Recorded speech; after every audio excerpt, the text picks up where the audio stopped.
কোথায় খোদাবক্স, কোথায় সরকারের স্বরাষ্ট্র দপ্তর, কোথায় সরকার এই ব্যাপারে কোনো পদক্ষেপ নিচ্ছেন না। আর সবচেয়ে বড় সন্দেহ করলে হচ্ছে যে সাবেক রাষ্ট্রপতি যিনি খুনের আসামি তিনি দেশ ছেড়ে চলে গেলেন। আপনার গোয়েন্দা সংস্থা ডিজিএফআই, গোয়েন্দা সংস্থা জাতীয় নিরাপত্তা কি জাতীয় গোয়েন্দা সংস্থা এনএসআই এরা ক্লিয়ারেন্স না দিলে কি করে উনি যেতে পারেন? এমন রাষ্ট্রপতি যে বাংলাদেশের পরিবেশ নষ্ট করার জন্য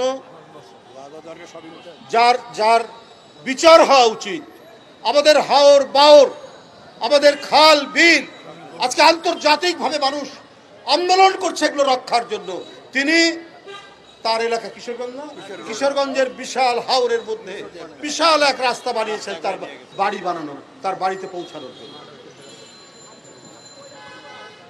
এই হচ্ছে সাবেক রাষ্ট্রপতি, কারণ উনি ফ্যাসিবাদের প্রতিনিধি, উনি রাষ্ট্রপতি, কিন্তু উনি তো শেখ হাসিনার কথাই চলতেন। অতএব শেখ হাসিনার যা মাইন্ডসেট, যা মানসিকতা, উনারও তাই মানসিকতা, দুইজনের মধ্যে তো পার্থক্য হবে না। তাহলে সেই ব্যক্তি চলে গেলেন, তার তো লাল পাসপোর্ট আছে, এটা কি সরকার জানতো না? তার লাল পাসপোর্ট বাতিল করা হয়নি, এটা তো সরকার জানে। এটা কি এনএসআই ডিজিএফআই জানে না? তাহলে কি করে যেতে পারলো? আমরা শুনেছি একজন খুব শক্তিশালী উপদেষ্টা রয়েছেন ইয়ের মধ্যে, কি বলে, যিনি মানে সমস্ত স্বরাষ্ট্র ব্যবস্থাটা তিনি দেখেন,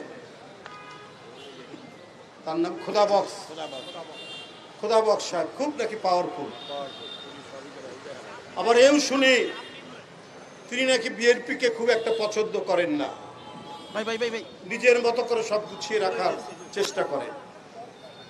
তাহলে এত শক্তিশালী উপদেষ্টা থাকার পরে আজকে এই ধরনের পরিস্থিতি কেন হচ্ছে?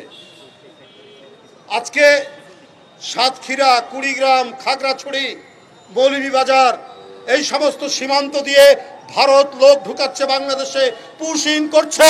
সরকার তো একটা কথাও বলেনি, কোথায় খোদাবক্স, কোথায় সরকারের স্বরাষ্ট্র দপ্তর, কোথায় সরকার এই ব্যাপারে কোনো পদক্ষেপ নিচ্ছেন না।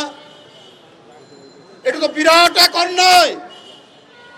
কোত্থেকে এই রাষ্ট্রীয় অপরাধ করা হচ্ছে যে পার্শ্ববর্তী দেশের লোক জোর করে ঢুকিয়ে দিতে চান বাংলাদেশে?